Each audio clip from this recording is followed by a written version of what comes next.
천미예수님, 오늘은 부활제 6주간 수요일입니다. 성부와 성자와 성령의 이름으로 아멘. 이제 성령 강림, 예수님께서 하늘로 승천하신 이후에 며칠 뒤에 성령님께서 내려오시죠? 열흘 뒤에 예수님께서 며칠 만에 부활하셨죠? 사흘 만에. 그리고 이 세상에 부활하셔서 며칠 동안 계셨죠? 40일. 그 다음에 이제 승천하신 다음에 또 10일 만에, 그래서 40일과 또 10일 뭐 이렇게 해서 오순절 뭐 이렇게 되는 건데, 수는 10이란 뜻이고, 그 성령 강림 때 뭐 저희 성당에서 또 견진성사가 있기는 한데, 아무튼 그 성령님에 대해서 예수님께서 계속 설명을 요한복음에서 해주고 계신데, 어떻게 보면 상당히 어려워요. 도대체 뭔 얘기하는 건지 상당히 어렵지만, 저와 함께 제가 이해하고 있는 것만큼 그냥 그 정도만 차근차근, 뭐 저도 완전히 이해하는 건 아니니까 차근차근 한번 알아보도록 하겠습니다. 내가 너희에게 할 말이 아직도 많이 있지만 너희가 지금은 그것을 감당하지 못한다. 이야기하고 싶어도 그것을 이해할 수 있는 능력이 없다면 그것을 말해주는 것은 어리석음이 되겠죠. 유치원 아이들에게 이런 신학적인 내용을 이야기하는 것은 어리석은 거죠. 그냥 이 노력이 소진돼 버리니까. 근데 그 아이들이 성령님을 받아서 어느 정도 이것을 이해할 수 있게 되었을 때는 그것을 이해시켜주면 이제 구원에 도움이 되겠죠. 얼마 전에 저도 이해할 수 없는 이야기를 이제 들었어요. 어떤 분이 자신의 가문의 무덤 500개를 관리하고 있다. 이제 뭐 장손 뭐 그런 집안인 것 같아요. 뭐 장손도 있고 뭐 또 하는데, 아버지께서 또 일본에 갔다가 뭐 6.25 뭐 끝나고 뭐 오셔서 뭐 하는데, 굳이 또 당신에게 유산을 다 물려주지도 않았음에도 이 집성촌이라고 그러잖아요. 이제 그 같은 가문이 이제 사는데, 무덤도 이제 조금 여기저기 좀 있지만 그래도 그 무덤들을 뭐 이렇게 거의 매일 올라가서 이제 조상들의 무덤을, 뭐 조선시대 때부터 이렇게 있는 무덤들을 관리를 하는 거죠. 근데 비석이나 이런 게 세워져 있지 않아도 다 이게 조선시대 때 누구의 또 묘구 그런 거를 아버님이 다 꿰차고 계셨대요. 이제 아버님이 돌아가시니까는 누가 해야 돼요? 아들이 해야 되잖아요. 근데 뭐 나랑은 사실은 어쩌면 관계도 물론 같은 가문이기는 하지만 생판 모르는 이제 그런 분들의 무덤을 맨날 낯들고 다니면서 산에 올라다니면서 정말 시간과 돈을 그러며 그렇게 관리를 하고 계시는 거죠. 그래서 이제 저희들은 다 그런 거를 이해할 수가 없었죠. 왜 저러시나. 그리고 또 심지어 아내까지도 뭐 수천만 원의 돈을 뭐 이렇게 하면서 이제 여러 군데 이렇게 하기는 좀 어려운 거니까, 이제 뭐 그런 분들을 또 이제 파묘해가지고 이제 그것을 뭐죠? 또 화장을 해가지고 또 납골로 해가지고, 그러니까 저렇게 이렇게 둥그렇게 된 데에 한 분만 계시는 게 아니래요. 저걸 이렇게 걷어내면은 거기에 뭐 50기 정도 들어갈, 뭐 60기, 뭐 100기, 뭐 그렇게 50개 정도씩 뭐 이렇게 들어가는 것들을, 그러니까 500개, 그러니까 저런 뭐라죠? 분묘? 아무튼 뭐 봉분? 모르겠어요. 아무튼 저런 것들을 이렇게 또 만들고, 또 밑에 또 20개씩 들어가는 거 만들어놓고 500개를 또 산을 이렇게 조성을 해가지고 그냥 팔면 돈인데, 그렇게 해가지고 그렇게 하는 거죠. 그러니까 자녀들이 볼 때는 참 왜 저렇게 돈을 쓸까? 어쩌면 모르는 분들에게, 그리고 저렇게 고생을 할까? 그저 비석 이렇게 미고 다니면서도 막 쓰러지고 이제 그런 노력들을 하는 걸 이해를 못 하는 거죠. 그러니까 이제 아직 너희들은 이해를 못 한다. 근데 이제 며느리 중에 한 명이 아버님 이제 나중에 이제 장손을 낳은 거죠 또.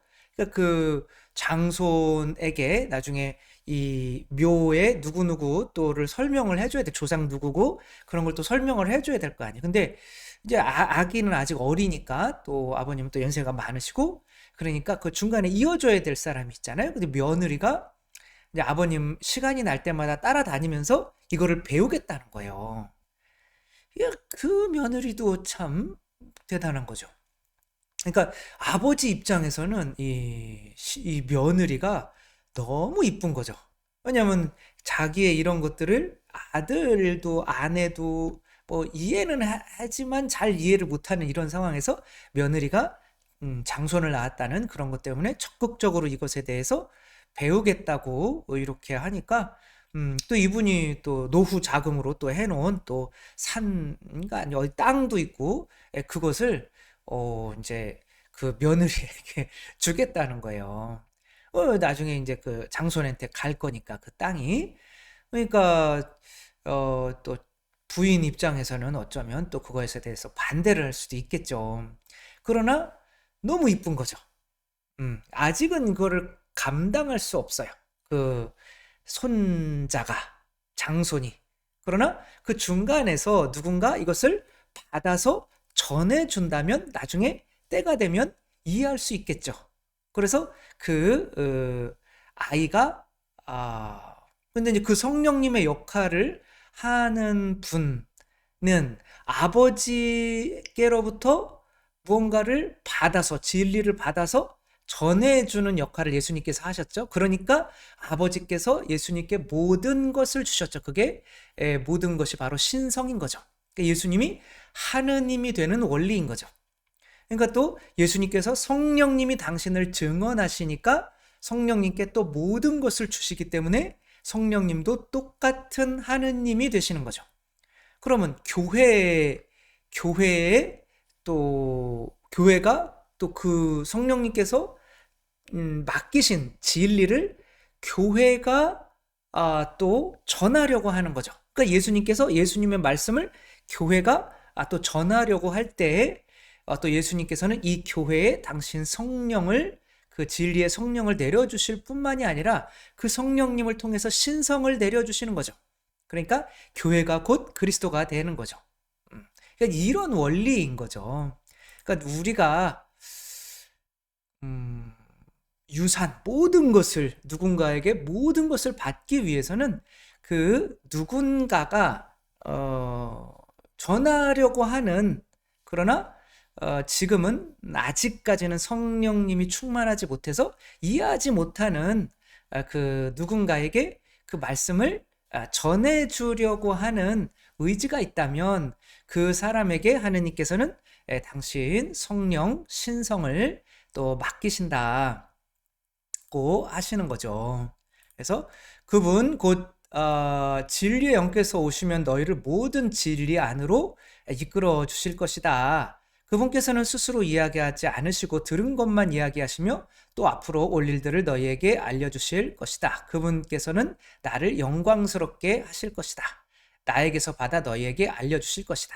아버지께서 가지고 계신 것은 모두 나의 것이다. 그리고 내가 성령님께 또 모든 것을 전해주신다는 거죠. 왜냐하면 당신에게 받아서 또 교회에 전해주게 하시기 위해서 그런 거죠. 성령님께서 오시면 모든 진리 안으로 이끌어 주실 것이다. 한 달 만에 이제 뭐 수술 4번씩이나 하고 왔는데 친구들이 아는 척을 안 해줘서 뻘쭘하고 있다가 알고 봤더니 친구들이 깜짝 그 이벤트를 한 거죠. 그러니까 이제 막 너무 감동스러워서 이제 눈물을 이렇게 흘리는 거죠. 이때 이 아이가 이 노래 당신은 사랑받기 위해 태어난 사람 이 노래와 또 이 케이크와 이 아이들의 박수와 이런 것들을 받으면서 선생님과 이 아이들을 알게 되는 거잖아요. 그러니까 선물 성령이 아니면 이해할 수가 없는 거죠. 그 성령을 받기 전에는. 근데 그 성령을 이제 받아서 또 전해주는 역할을 선생님이 계획한 거고 이 아이들이 한 거니까 또 이 아이들이 또 이 아이에게 그렇게 또 성령님의 역할을 했을 때 선생님은 이 이벤트에 함께 협조해 준 아이들을 너무나 사랑해서 또 모든 것을 줄 수가 있겠죠. 처음에는 왜 저러나 저러고 싶기도 하지만 일단은 선생님을 이해하는 줄 아는 이런 아이들이 필요한 거죠. 저도 마찬가지죠. 이 북콘서트를 할 때 저의 책을 먼저 읽으시고 뭐 어떤 분들은 뭐 사실 뭐 제가 강의하고 하는 것들을 많이 들으신 분들은 그 안에 사실 뭐 다 있어요. 그리고 다음에 나올 책도 마찬가지고 사실은 나는 왜 교회를 믿는가 그것을 이제 두 권으로 나눠서 내는 거기는 한데 이제 기도와 또 뭐 그렇게 해서 다음에 나올 책은 또 그런 건데 그래도 근데 이제 처음 보시는 분들은 너무 어렵다. 그냥 묵주기도만 하면 되지. 예, 그냥 미사만 하면 되지. 뭐 이렇게 기도가 무슨 수준이 있고 왜 그걸 우리가 알아야 되냐. 뭐 읽는데 도저히 뭔 소리인지 모르겠다라고 하시는 분들이 있잖아. 이해를 못 해. 그런데 이것에 대해서 먼저 읽으시고 또 신자분들에게 이것을 내가 읽어보니까 너무 좋고 이렇게 읽으면 그러니까 중간에 어떤 역할을 하는 거예요? 성령님의 역할을 하는 거죠. 그러면 제가 이분들에게 아무것도 드린 것은 없지만 마음으로는 정말 내 유산이 있으면 모든 것을 주고 싶은 거죠. 그러니까 이제 주고 싶은 건데 이해를 못 하는데 중간에 다리 역할을 해주는 거니까 그게 바로 성령님인 거고 그런 다리 역할을 해주는 이제 그런 교회 하느님께서는 또 모든 것을 주고 싶은 거죠. 이것을 이해한다면 누군가에게 사랑받고 또 누군가에게 그 사랑을 전해주는 그 원리를 이해한다면 뭐 부부 관계나 이런 것도 너무 쉽겠죠. 이 정은표 씨, 김하얀 이 씨 부부 정은표 씨가 애들을 공부 안 시키고 막 내보내려고 그래요. 근데 그것은 이 아버지의 뜻이 있는 거죠. 애들은 이해를 못해요. 나는 공부를 해야 되는데 아버지가 세상을 모르는 것 같아요. 그랬더니 엄마가 아니 이것들이 어디 아버지 말을 들어야지 그러며 아버지 편을 들어주며 아버지의 말을 아이들에게 이해시키려고 노력한단 말이에요. 이제 그런 모습을 볼 때 정은표 씨는 아마 아내에게 자기 생명까지도 주는 게 아깝지 않을 거야. 그러면은 그 화목한 분위기 안에서 이 자식들도 어떻게 돼요? 부부가 안 싸우고 저렇게 사랑하니까 마음이 평화롭죠. 부부가 막 싸우면 헤어질 것 같고 그러면 자기 생존에 위협이 되니까 굉장히 이제 짐승처럼 생존 욕구에만 치중하게 되니까 머리도 안 좋아지죠. 그러니까 부부가 저렇게 평화롭고 질서가 잡히면 자녀들도 이제 머리가 좀 167인가 그렇잖아요. 정지웅 아이가 뭐 부모님이 머리가 좋아서 하기보다는 그렇게 좋은 분위기를 만들어주면 아이들도 그런 은혜를 받게 되는 거죠. 교회가 신성을 입는 원리 그리고 예수님께서 아버지의 신성을 받게 되시는 원리 또 성령님께서 또 예수님의 신성을 받게 되시는 원리 또 교회가 또 성령님의 신성을 받게 되는 원리 그래서 우리도 하느님이다 라고 할 수 있게 되는 원리 그것은 바로 세상 사람들이 이해하지 못하는 그 복음의 진실을 알려주려고 할 때에 하느님께서는 그 사람에게 그것을 이해시켜 줄 수 있는 성령님을 주시고 성령님뿐만이 아니라 그 성령님을 통해서 당신의 모든 것 곧 신성까지 주시는 거죠. 이게 바로 우리가 복음을 전해야 되는 이유인 거죠. 우리 모두 정말 하느님 나라의 열쇠 신성 하느님 자녀가 되기 위해서 또 세상 사람들이 이해하지 못하는 이 구원의 신비를 또 세상 사람들에게 전해주는 성령님의 역할을 할 수 있었으면 좋겠습니다. 성부와 성자와 성령의 이름으로 아멘. 감사합니다. 사랑합니다.